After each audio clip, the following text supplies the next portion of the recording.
നമസ്കാരം. ഇന്ന് ഈ വീഡിയോ ചെയ്യുന്നത് അയോധ്യയിൽ നിന്നാണ്. ഭഗവാൻ ശ്രീരാമചന്ദ്ര പ്രഭുവിന് ജന്മം നൽകിയ ഈ പുണ്യഭൂമിയിൽ വരാനും ശ്രീ രാംലല്ലയുടെ മുമ്പിൽ സാഷ്ടാംഗം നമസ്കരിക്കാനും ഭാഗ്യം സിദ്ധിച്ച ദിവസമാണിന്ന്. ഉച്ചയോടുകൂടിയിട്ടാണ് ഞാൻ അയോധ്യയിലെത്തുന്നത്. ഇതിനോടകം സാമാന്യം നല്ല തിരക്കുള്ളൊരു ദിവസമാണ്. എന്നിട്ട് പോലും 4 തവണ തൊഴാൻ സാധിച്ചു എന്നുള്ളത് വലിയ സന്തോഷം നൽകുന്നു. ഇവിടെ ഒരു ഇലക്ട്രിഫയിങ് അറ്റ്മോസ്ഫിയർ ആണ് എന്നൊക്കെ വേണമെങ്കിൽ പറയാം. ധാരാളം ആളുകളുണ്ട്. എല്ലാവരും ജയ് ശ്രീറാം പറയുന്നു, എല്ലാവരും ജയ് ശ്രീറാം വിളിക്കുന്നു. എല്ലാവരുടെയും മുഖത്ത് ഇതുപോലെ ജയ് ശ്രീറാം ചന്ദനത്തിൽ കൊത്തിവെച്ചിരിക്കുന്നു. അങ്ങനെ സർവം ജയ ശ്രീറാം മയമാണ് അയോധ്യയിൽ.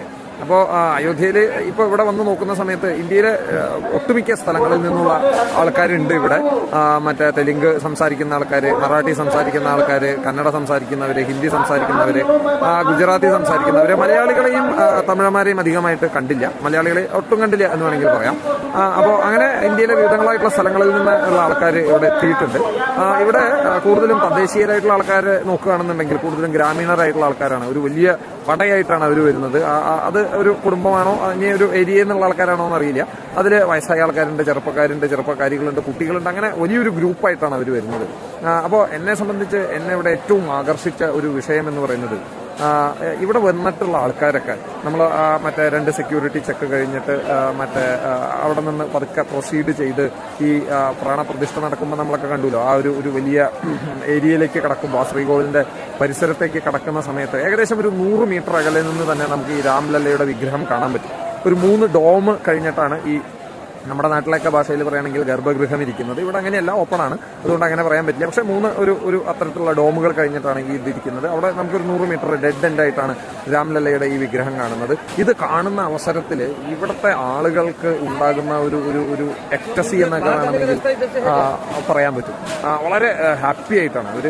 സത്യത്തിൽ നമുക്ക് കൃത്യമായിട്ട് പറഞ്ഞു കഴിഞ്ഞാൽ വലിയ വിജയാരവം മുഴക്കുന്ന രീതിയിലാണ് അവർ ജയ് ശ്രീറാം പറയുന്നത്.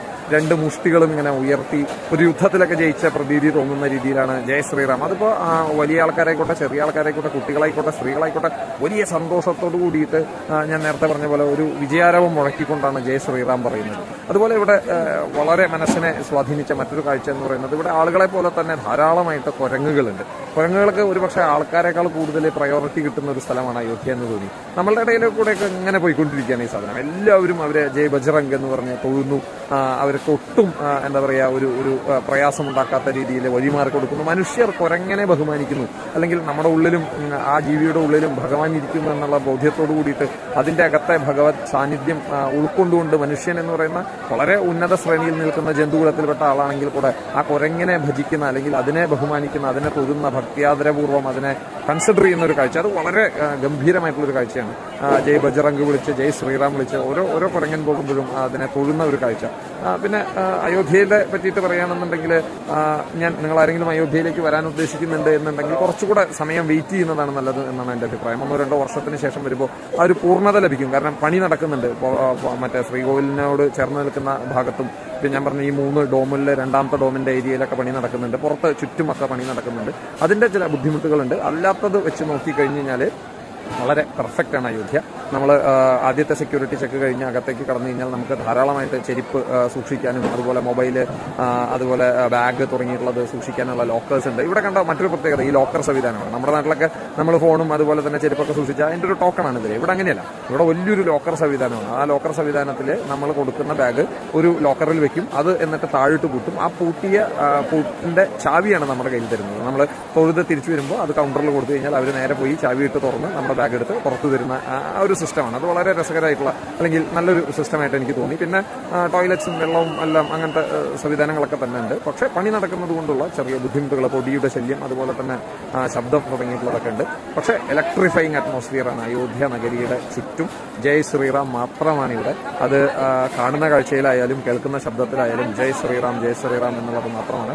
അപ്പോൾ ഈ ആളുകൾക്ക് എത്ര കണ്ട് ഈ ശ്രീരാമൻ എന്ന് പറയുന്ന യുഗയുഗാന്തരങ്ങൾക്ക് മുമ്പ് ജീവിച്ച് മരിച്ച ഈ എന്താ പറയുക ഭഗവാൻ, അദ്ദേഹം എത്ര കണ്ട് ഇപ്പോഴും നമ്മളെ സ്വാധീനിക്കുന്നു എന്നുള്ള ഒരു കാഴ്ചയാണ് നമുക്കിവിടെ കാണാൻ സാധിക്കുന്നത്. ജയ് ശ്രീറാം. അയോധ്യയിലാണ്. ഇന്ന് ഈ ഭൂമിയിൽ നിൽക്കാൻ സാധിച്ചു എന്നുള്ളത് വലിയ ഭാഗ്യമാണ്. കഴിഞ്ഞ വർഷം ഇതേ ദിവസം ഇവിടെ വരണമെന്ന് മനസ്സുകൊണ്ട് വല്ലാതെ ആഗ്രഹിച്ചതാണ്. പക്ഷേ ഭഗവാൻ അത് സമയമായിട്ടില്ല എന്ന് പറഞ്ഞു. വലിയ പിടിപാടൊന്നും ഇല്ലാത്തത് കൊണ്ട് ഇവിടെ വരാൻ പറ്റിയില്ല. കൃത്യം 1 വർഷം തികയുന്ന ഈ ദിവസം ജനുവരി 22-ാം തീയതി പ്രാണപ്രതിഷ്ഠ നടന്നിട്ട് ഒരു വർഷം തികയുന്ന ഈ ദിവസം അയോധ്യയിലെ ഈ മണ്ണിലെ രാമജന്മഭൂമിയിൽ നിൽക്കാൻ സാധിച്ചു എന്നുള്ളത് വലിയ സൗഭാഗ്യമായിട്ട് കണക്കാക്കുന്നു. ദർശനമൊക്കെ കേമായിരുന്നു. ഇവിടെ ഭയങ്കര തണുപ്പാണ്. നമ്മൾ കുംഭമേളയ്ക്കൊക്കെ നാട്ടിൽ നിന്ന് പുറപ്പെടുന്ന ആൾക്കാർ, അല്ലെങ്കിൽ അയോധ്യ വാരണാസിയൊക്കെ കണക്ട് ചെയ്തിട്ട് കുംഭമേള കണ്ടുപോകാമെന്ന് പ്രതീക്ഷിച്ച് നാട്ടിൽ നിന്ന് വരുന്ന ആൾക്കാർ ഹെവി ആയിട്ടുള്ള തണുപ്പിനെ എക്സ്പെക്ട് ചെയ്യണം. ഇപ്പോഴും ഏകദേശം മണി 8 അടുപ്പിച്ചു. പക്ഷെ മഞ്ഞ് വിട്ടിട്ടില്ല. ഒരു 20 മീറ്റർ പോലും നിങ്ങൾക്ക് കാണാൻ സാധിക്കില്ല ബാക്കിലേക്ക് ഫ്രണ്ടിലേക്ക്. അത്രയും ഹാർഡായിട്ടുള്ള മൂടൽമഞ്ഞാണ്. നല്ല തണുപ്പാണ്. ഏകദേശം 10 ഡിഗ്രിയിൽ താഴെയാണ് ഇവിടുത്തെ ടെമ്പറേച്ചർ കാണിക്കുന്നത്. രാത്രിയിലൊക്കെ ഭയങ്കര ഹെവി ആയിട്ടുള്ള കൂളായിട്ടുള്ള സിറ്റുവേഷൻ ആണ്. എന്റെ പുറകിലേക്ക് നോക്കിയാൽ അറിയാം, ഭയങ്കരമായിട്ടുള്ള മഞ്ഞ് നിങ്ങൾക്ക് കാണാം. അപ്പോൾ നോർത്ത് ഇന്ത്യയിലെ ശൈത്യത്തെ നമ്മൾ അണ്ടർ എസ്റ്റിമേറ്റ് ചെയ്യരുത്. ആരാണോ കുംഭമേളയ്ക്ക് വരുന്നത്, അല്ലെങ്കിൽ ഈ സമയത്ത് നോർത്തിൽ വരുന്നത്, അത് കൃത്യമായിട്ടുള്ള നമ്മളുടെ തണുപ്പിനെ പ്രതിരോധിക്കാനുള്ള സാധനങ്ങളുമായിട്ട് വരണം. വലിയ സന്തോഷം. ജനുവരി 22-ാം തീയതി പ്രാണപ്രതിഷ്ഠ കഴിഞ്ഞിട്ടുള്ള ആദ്യത്തെ വാർഷികമാണ്, 1ാം വാർഷികമാണ്. ആ ദിവസം അയോധ്യയിൽ ഉണ്ടാകാൻ സാധിച്ചു എന്നുള്ളത് ശ്രീരാമചന്ദ്ര പ്രഭുവിന്റെ അനുഗ്രഹം മാത്രമാണ്. അപ്പോൾ ഈ മഞ്ഞിനെ നമ്മൾ അണ്ടർ എസ്റ്റിമേറ്റ് ചെയ്യരുത്. ഹെവി ആയിട്ടുള്ള തണുപ്പാണ്. ഇനി കുറച്ചുകൂടെ പ്രയാഗിലേക്ക് പോകുമ്പോൾ ഇത് കൂടുമെന്നാണ് പറയുന്നത്. ഓൺ ദ വേ ടു പ്രയാഗാണ്. ഇനി അയോധ്യയിൽ നിന്നുള്ള പ്രയാഗിലേക്കുള്ള യാത്രയാണ്. Thank U.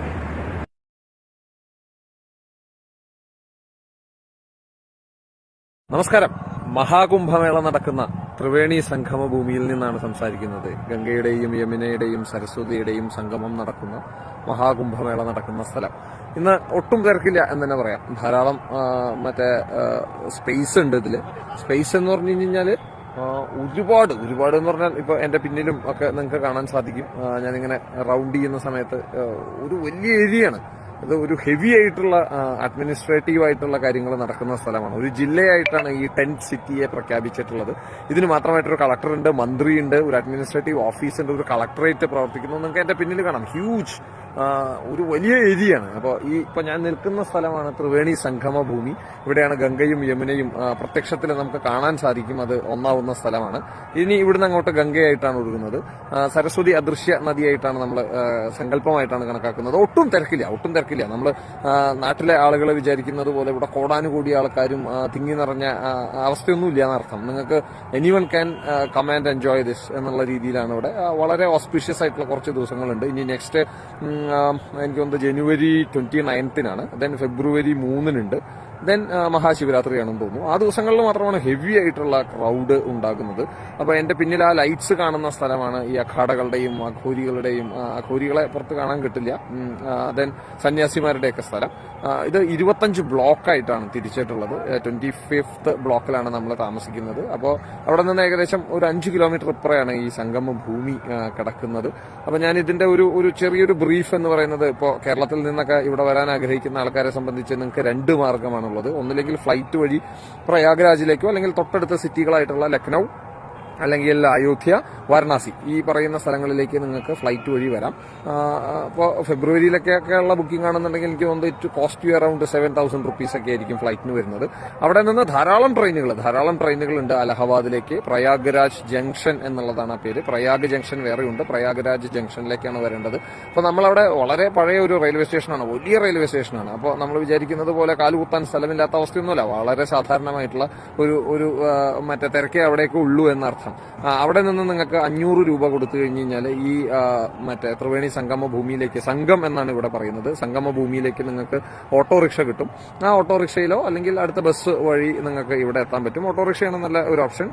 It takes hardly ഒരു നല്ല തിരക്കുള്ള ദിവസമൊക്കെ ആണെന്നുണ്ടെങ്കിൽ മേ ബി കൂടുതൽ സമയം എടുക്കുമായിരിക്കാം. അല്ലെങ്കിൽ ഒരു മണിക്കൂർ 1.5 മണിക്കൂറിന്റെ ഉള്ളിൽ നിങ്ങൾക്ക് ഈ സംഗമ ഭൂമിയിൽ എത്താം. ഇവിടെ ഒരുപാട് ടെന്റുകളുണ്ട്. ഈ ഒരുപാട് ടെന്റുകൾ എന്ന് പറഞ്ഞു കഴിഞ്ഞാൽ ചുറ്റും ടെന്റുകളാണ്. അപ്പൊ അത് ആശ്രമങ്ങളുടെ ടെന്റുകളുണ്ട്, ശ്രീ എമ്മിന്റെ ടെന്റ് ഉണ്ട്, അതുപോലെ തന്നെ സദ്ഗുരുവിന്റെ ടെന്റ് ഉണ്ട്, അതുപോലെ ഇവിടെ അവരെയൊക്കെ നമുക്കറിയുന്ന ആൾക്കാർ, അതുപോലത്തെ ഒരുപാട് ആശ്രമങ്ങളുടെ ടെന്റുകളുണ്ട്. അവിടെയൊന്നും നിങ്ങൾക്ക് ചാർജ് ഇല്ലാതെ തന്നെ നിങ്ങൾക്ക് താമസിക്കാം. സേഫ് അല്ല, അവിടെ സാധനങ്ങൾ വെക്കാനും അതിനുള്ള സൗകര്യമൊന്നുമില്ല.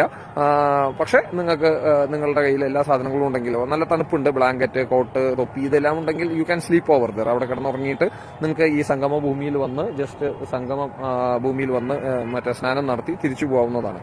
അപ്പോൾ ഈവൻ ഫ്ലൈറ്റിൽ വരികയാണെങ്കിൽ ഒരു ഒറ്റ ദിവസം കൊണ്ട് പോലും മലയാളികൾക്ക് സുഖമായിട്ട് ഇവിടെ വന്ന് ഈ സംഗമ ഭൂമിയിൽ വന്ന് മഹാകുംഭമേളയിൽ പങ്കെടുത്ത് മടങ്ങാവുന്നതാണ്. സാധാരണ ദിവസങ്ങളിലൊന്നും അത്ര തിരക്കില്ല.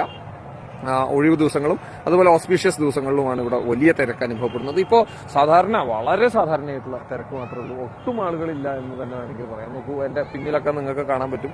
വളരെ വലിയ ഏരിയയിലാണിത് കിടക്കുന്നത്. ഒരു ജില്ലയായിട്ട് പ്രഖ്യാപിച്ച സ്ഥിതിക്ക് നിങ്ങൾക്ക് ആലോചിച്ചാൽ അറിയാലോ. അപ്പൊ അത്രയും വലിയൊരു ഏരിയയിൽ സ്പ്രെഡ് ചെയ്ത് കിടക്കുന്നത് കൊണ്ട് തന്നെ ഒരു കോമൺ സ്പേസിലേക്ക് അധികം ആൾക്കാർ വരാത്തത് കൊണ്ട് വലിയ തിരക്ക് നമുക്ക് ഇവിടെ അനുഭവപ്പെടുന്നില്ല എന്നുള്ളത് കാണാൻ പറ്റും. എന്റെ പുറകിൽ നോക്കി കഴിഞ്ഞ് കഴിഞ്ഞാൽ ഇപ്പോൾ ആർട്ടിഫിഷ്യലായിട്ട് മിലിറ്ററി നിർമ്മിച്ച ഒരു പാലം നിങ്ങൾക്ക് കാണാൻ സാധിക്കും. ഇന്നിപ്പോ രാത്രി ആയതുകൊണ്ടാണ്, നാളെ രാവിലെ കൃത്യമായിട്ട് നമുക്ക് കാണിക്കാൻ പറ്റും. അപ്പൊ അങ്ങനെ ഇനി നിങ്ങൾക്ക് കംഫർട്ടബിൾ ആയിട്ട് ഇവിടെ താമസിക്കണമെന്നുണ്ടെങ്കിൽ ധാരാളം താജ് മുതൽ ഹിൽട്ടൺ മുതൽ ഉള്ള വലിയ ഹോട്ടൽസിനും സാധാരണ ഹോട്ടൽസിനും ഒക്കെ ഇവിടെ എന്താ പറയുക ടെന്റുകളുണ്ട്. ഇത് ടെന്റ് സിറ്റി എന്നാണ് പറയുന്നത്. ലക്ഷക്കണക്കിന് ടെന്റുകളുണ്ട്. അപ്പൊ ആ ടെന്റ് സിറ്റിയിൽ ടെന്റ് ഹയർ ചെയ്യാം. അപ്പോൾ ഒരു ടെന്റ് അറൌണ്ട് ഒരു ദിവസത്തേക്ക് എന്ന് പറയുന്നത് ഒരു 15,000 to 20,000 റുപ്പീസ് കോസ്റ്റ് വരും. 1.5 ലക്ഷം മുതൽ 3 ലക്ഷം രൂപ വരെയുള്ള ടെന്റുകൾ ഇവിടെ പെർ ഡേ ആണ് കേട്ടോ അവൈലബിൾ ആണ്. അപ്പോൾ നിങ്ങളുടെ കപ്പാസിറ്റിക്ക് അനുസരിച്ച് നിങ്ങൾക്ക് അത് ബുക്ക് ചെയ്തിട്ട് നിങ്ങൾക്ക് ഇവിടെ വരാം. കുറച്ച് ട്രാഫിക് ഇഷ്യൂസ് ഉണ്ടായിരിക്കാം ഇവിടെ വരുന്ന സമയത്ത്. ആ ട്രാഫിക് ഇഷ്യൂ കവർ ചെയ്തിട്ട് ഇങ്ങോട്ട് കടന്നു കഴിഞ്ഞ് കഴിഞ്ഞാൽ പിന്നെ ഈ ടെന്റ് സിറ്റിയിലേക്ക് കടന്നു കഴിഞ്ഞാൽ നിങ്ങൾക്ക് ഏത് സെക്ടറിലാണ് 1 മുതൽ 25 സെക്ടർ ഉണ്ട്. കുറച്ച് സെക്ടർ നദിയുടെ അപ്പുറത്തും ബാക്കിയുള്ളത് ഇപ്പുറത്തുമാണുള്ളത്. അപ്പോൾ ആ സെക്ടറിൽ എവിടെയാണോ നിങ്ങൾ ബുക്ക് ചെയ്യുന്നത് അവിടേക്ക് നിങ്ങൾക്ക് ഓട്ടോറിക്ഷയോ അല്ലെങ്കിൽ അങ്ങനെയുള്ള ഫെസിലിറ്റീസ് ഇവിടെ അവൈലബിൾ ആണ്. കുറച്ച് പ്രീമിയം ഒക്കെ ആയിട്ടുള്ള ടെന്റ് ഒക്കെ ആണെന്നുണ്ടെങ്കിൽ അത് അറേഞ്ച് ചെയ്യുന്ന ഹോസ്പിറ്റാലിറ്റി ടീം തന്നെ നിങ്ങൾക്ക് ഡ്രോപ്പും പിക്കപ്പൊക്കെ അറേഞ്ച് ചെയ്യുന്നുണ്ട്. അപ്പൊ അങ്ങനെ നിങ്ങൾക്ക് ഈ മഹാകുംഭമേളയുടെ ഭാഗമാകാം.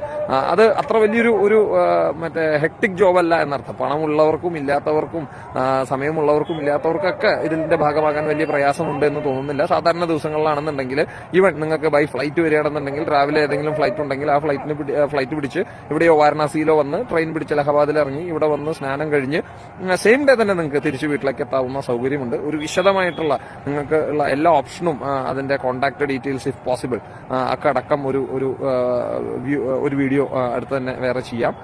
അപ്പോൾ ഇനി ഏതെങ്കിലും തരത്തിൽ നിങ്ങൾക്ക് എന്തെങ്കിലും സംശയമുണ്ട് എന്നുണ്ടെങ്കിൽ താഴെ കമന്റ് ബോക്സിൽ എന്താ പറയുക കമന്റ് ചെയ്യാം. ഈ സ്ഥലത്തിന്റെ ലൊക്കേഷൻ അയക്കാം ഞാൻ. അതുപോലെ ഇത്തരത്തിലുള്ള ഇവിടെ കാണുന്ന മറ്റുള്ള ഫെസിലിറ്റികളെ പറ്റിയിട്ടും എക്സ്പ്ലെയിൻ ചെയ്യാം. നാളെയാണ് സ്നാനം നടത്തുന്നത്. അപ്പോൾ ബാക്കി എന്തെങ്കിലും ഉണ്ടെങ്കിൽ കമന്റ് ബോക്സിൽ കമന്റ് ചെയ്താൽ റിപ്ലൈ തരാം. Thank U.